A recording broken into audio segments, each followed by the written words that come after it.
Hi guys, welcome back to A Peek in Holy Meadows and welcome back to my living room.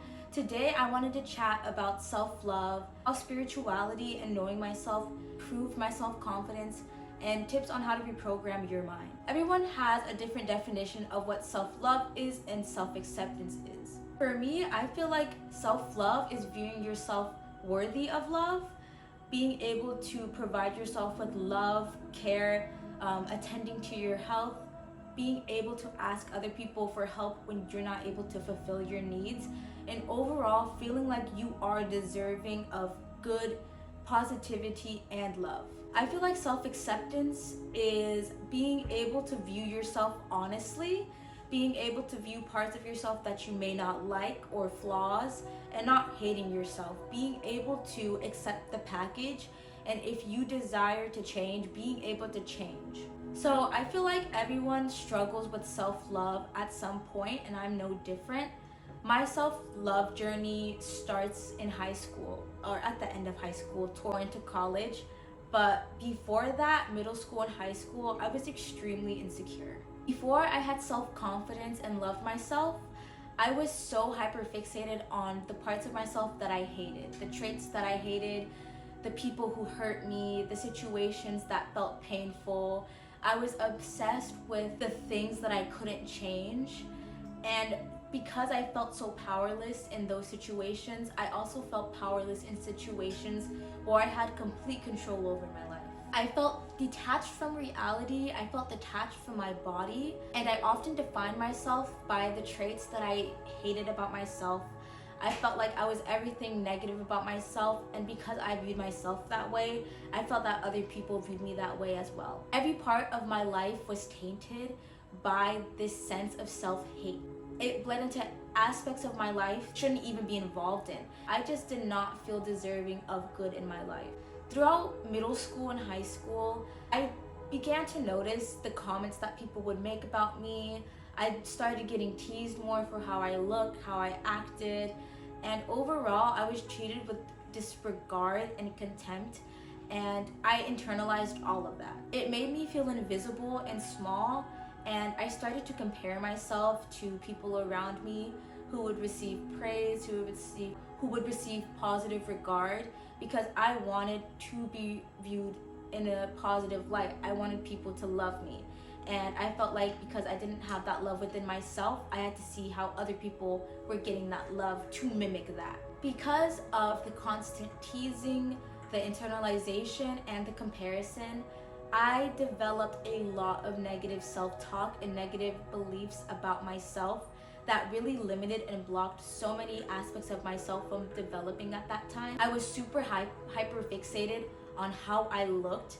I wanted to appear beautiful so people thought I was beautiful, but it was all to cover up how ugly I felt on the inside. Ultimately, I was completely consumed by wanting to be desirable. I was consumed by wanting to people please. I was consumed by everything that I hated about myself. I believe that self-love is extremely difficult in a society that assigns value based on how much wealth you have, how many people you know, exclusivity, and whiteness. On top of that, we are constantly told by outside external sources how to look, how to dress, how we should act, what we should think, instead of being encouraged to look inward, encouraged to be who you really are. I feel like when we don't assume traditionally accepted and societal norm, I feel like when we don't achieve the standards set by people around us or by society and we stray from the norms, it leads to more obstacles and at times oppression, because the things that we do could be so different from what is supposed to be, or the status quo, that is jarring to some people or it seems wrong. So throughout the time I was feeling incredibly insecure, I didn't even recognize that I was operating out of an insecure mindset because I was completely consumed by it. Everything around me reflected how much I hated myself.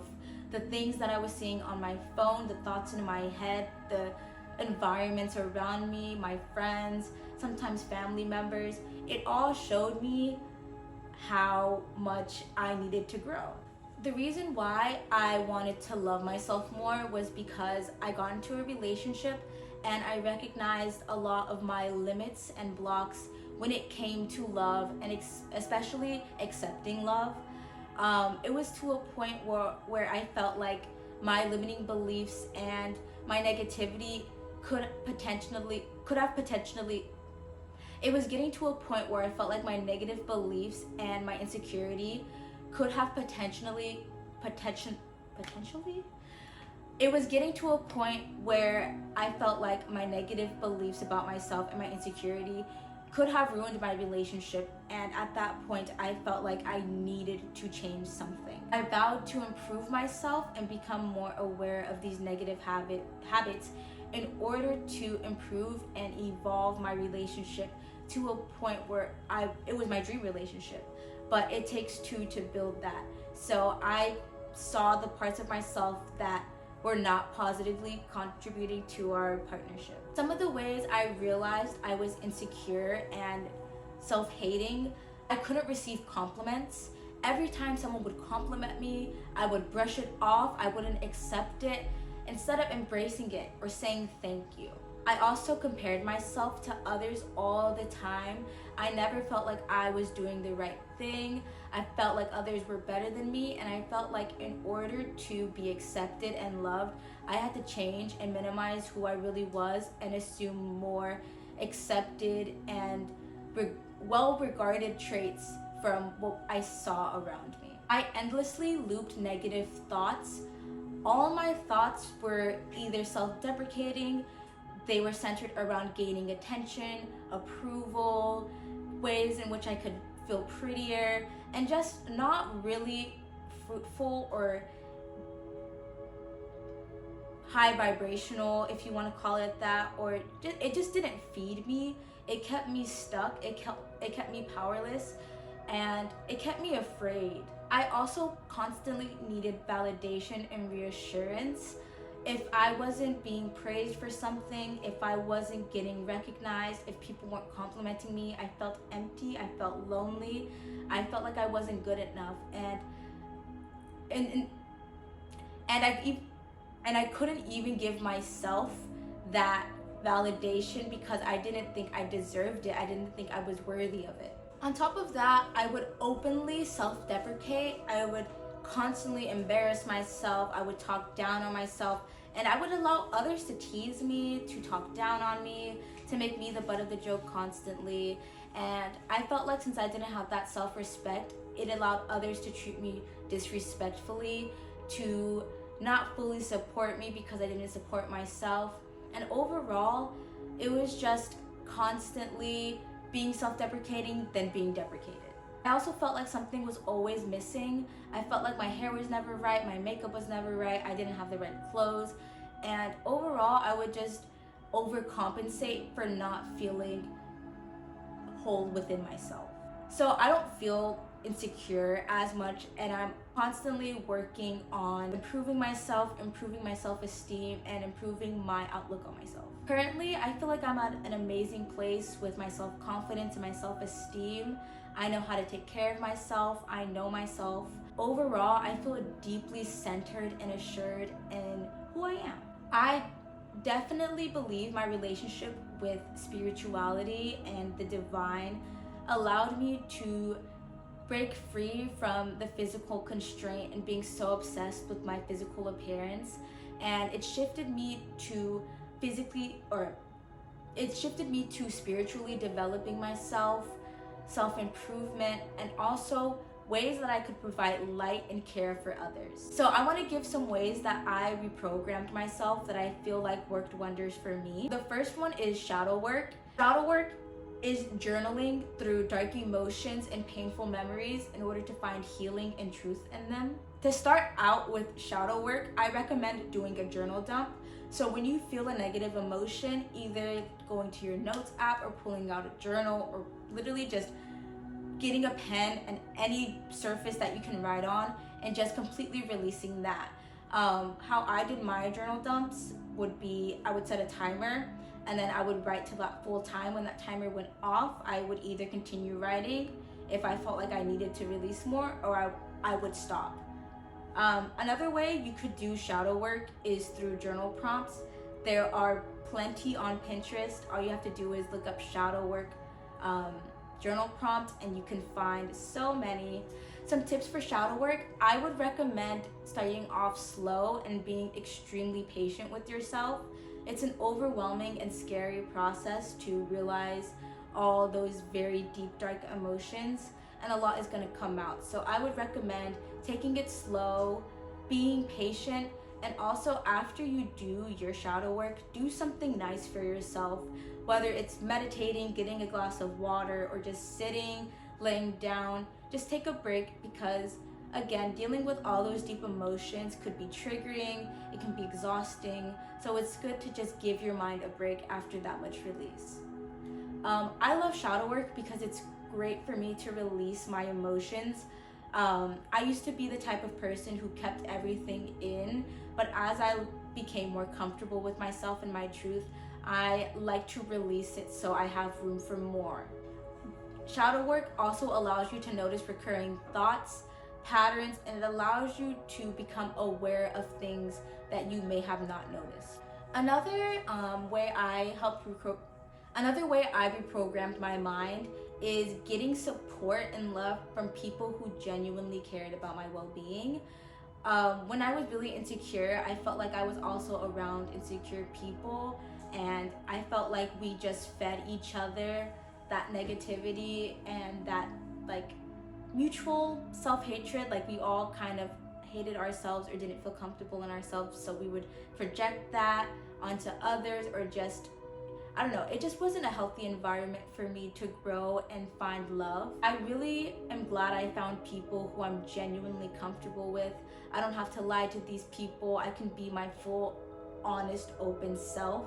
These people support me in times of need, and when I'm doing well, they don't expect anything from me and I don't expect anything from them. And overall, I just feel very loved and supported by the people in my life. When I receive love in my love languages and someone goes out of their way to make me feel comfortable and loved, I feel like it allows me to fill my cup, and it encourages me to continue to love myself. My biggest recommendation is doing affirmations and subliminals. Affirmations are basically positive thought forms and ideas that are meant to be replayed, so they replace the old paradigms and the old negative self-beliefs. You can do affirmations in so many ways. You can write them down, you can put them all around your room, you can listen to pre-recorded ones, you can record your own. There are so many ways to do it, but the whole point is to replace those negative thoughts with positive ones. For subliminals, it's the same things, but without the words, or audibly it's without the words. It's usually a vibration or frequency to align your energy to your desired frequency. So there's many different frequencies. There's different frequencies for many things. There's a frequency for love, for health, for prosperity.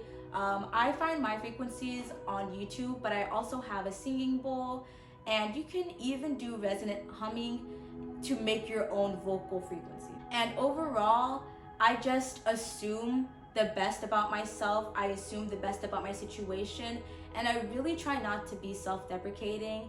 I try not to call myself broke, stupid. I try not to call myself ugly, because I feel like those things trigger memories in my brain of being called those things in a negative way. So I really try to only speak positivity over myself. The final thing that really helped me gain more self-confidence is having hobbies and interests that were separate from my physical appearance. So I love to read, I love to go to nature, I love to travel, I love hanging out with my dog. Those are things that I don't have to worry about how I look. I just enjoy them in the moment. When you get to know yourself and you get to know your likes, your dislikes, your favorite things, it allows you to feel more comfortable and assured in yourself, because you know that you are more than a physical body. You have all these aspects to you. So those are all the recommendations I have to kind of build that self-love and get rid of the negative programming. And now I kind of want to leave you guys with some positive mantras that could maybe help you in this journey, or I don't know, just uplift you in general. So the first one is that beauty is inside you, and that you are the only person who can truly deem yourself beautiful. I feel like if you don't think you're beautiful, or you don't feel like you're worthy, or you don't feel like you're deserving, then you simply won't be, because that's your belief about yourself. So it's not a matter of having to change physically and having to adapt to whether it be trends or expectations. It's more of changing your thoughts and your beliefs about yourself in order to embody a more healthy sense of self. Another one is to not compare yourself. There's no one who's the best. There's no one who's better than you. We're all human. We're all on this earth to learn, and we've all been humbled. I feel like when we try to compare and compete with other people, it just diminishes our energy, it diminishes our brain space, and we could be using that energy for something much more productive, like improving how you feel about yourself. And the last one, which I feel like is the most important thing to know, physical appearance can change in a split second. What really matters is your physical health, your mental health, and if it matters to you, your spirituality. Thank you guys for watching. I hope you gained something valuable for that, and I hope to see you again.